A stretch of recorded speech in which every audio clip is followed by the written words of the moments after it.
नमस्कार, जय जोहार साथियों। आप देख रहे हैं छत्तीसगढ़ तक। मैं हूं आपके साथ पूजा शर्मा और मेरे साथ है मेरे सहयोगी मयंक ठाकुर। दोस्तों, छत्तीसगढ़ में मतदान संपन्न हो चुके हैं। 11 सीटों पर वोटिंग हुई। 3 चरणों में मतदान हुआ और 7 मई को तीसरे और अंतिम चरण का जो चुनाव है वो भी संपन्न हो चुका है छत्तीसगढ़ में। इस दौरान बहुत कुछ ऐसी इंटरेस्टिंग घटना घटित हुई है।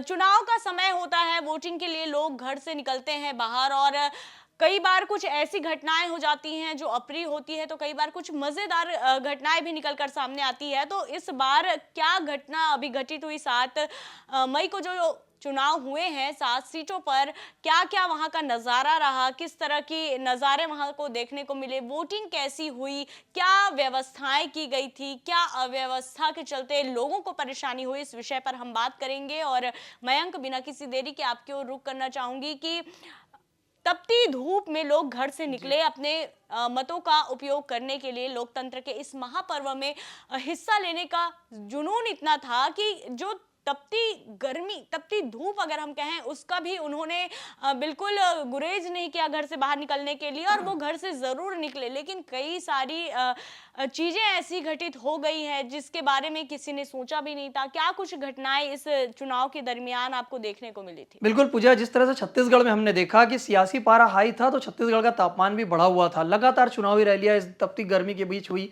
साथ ही वोटिंग भी वैसे दिन हुई। 7 मई की जब वोटिंग हो रही थी तो सुबह से लेकर शाम तक अलग अलग क्षेत्रों में अलग अलग तरह की घटनाएं हुई। शाम होते तक तो अंधड़ बारिश और जो है इस तरह के नज़ारे भी देखने को मिले। लेकिन कई जगहों पर कई अप्रिय घटनाएं भी हुई हैं।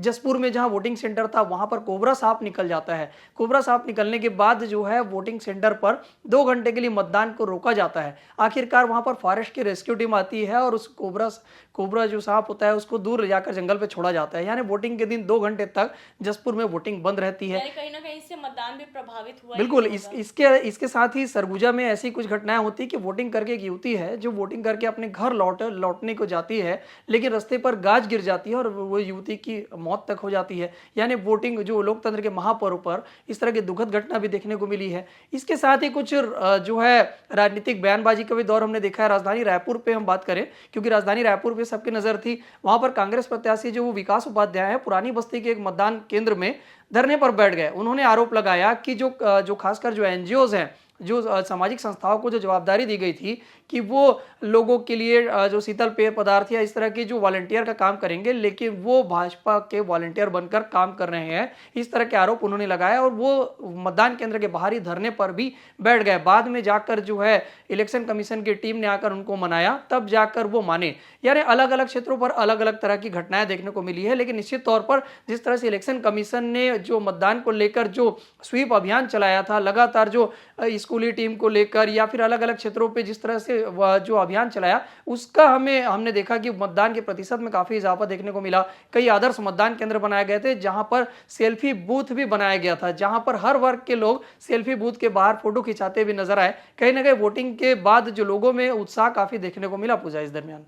बिल्कुल। और अगर ओवरऑल पूरे 11 सीटों पर चुनावी दौरान की अगर हम बात करें तो बहुत सुखद नज़ारे भी इस बार देखने को मिले। और इस बात को कहने में कोई हर्ज नहीं, और इस बात को कहने में काफ़ी ज़्यादा मुझे गर्व हो रहा है कि जिस बस्तर की बात होती थी और उसकी तुलना नक्सलगढ़, यानी कि बस्तर की जो पहचान है केवल नक्सलगढ़ तक सीमित हो जाती थी, इस बार उस बस्तर में काफी सुखद अनुभव रहा देखने को मिला।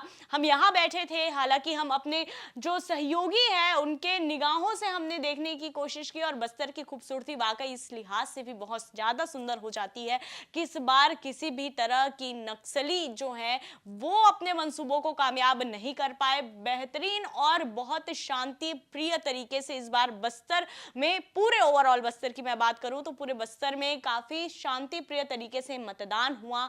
और यही बदलाव की बात लगातार उठती रही, ये बदलाव जरूर देखने को मिला। हालांकि एक घटना जरूर घटित हुई जिसमें एक जवान शहीद हो गए, लेकिन जिस तरह से बड़ी संख्या में विधानसभा चुनाव में हमने देखा था ड्रोन के माध्यम से नक्सली घात लगाकर बैठे थे, इस बार इस तरह का कोई भी नजारा देखने को नहीं मिला। यानी कि इस बार बुलेट पर बैलेट भारी पड़ता नजर आया है। और हर बार की तुलना में इस बार छत्तीसगढ़ में बम्पर वोटिंग हुई है और ऐसा माना जाता है कि जब बम्पर वोटिंग होती है तो बदलाव की एक लहर उठती है। हालांकि ये बदलाव किसके पक्ष में जाएगा, किसको सत्ता का स्वाद चखाएगा और किसे सत्ता से नीचे गिराएगा, किसके सपने ध्वस्त हो जाएंगे, ये आने वाले 4 जून को पता चल जाएगा और वो जानकारी भी आपको छत्तीसगढ़ तक पर सबसे पहले मिलेगी। तो फिलहाल इस रिपोर्ट में इतना ही। छत्तीसगढ़ से जुड़े ऐसी तमाम खबरों से अपडेट रहने के लिए देखते रहिए छत्तीसगढ़ तक और मुझे और मेरे सहयोगी मयंक को दीजिए इजाजत। जय जोहार, नमस्कार।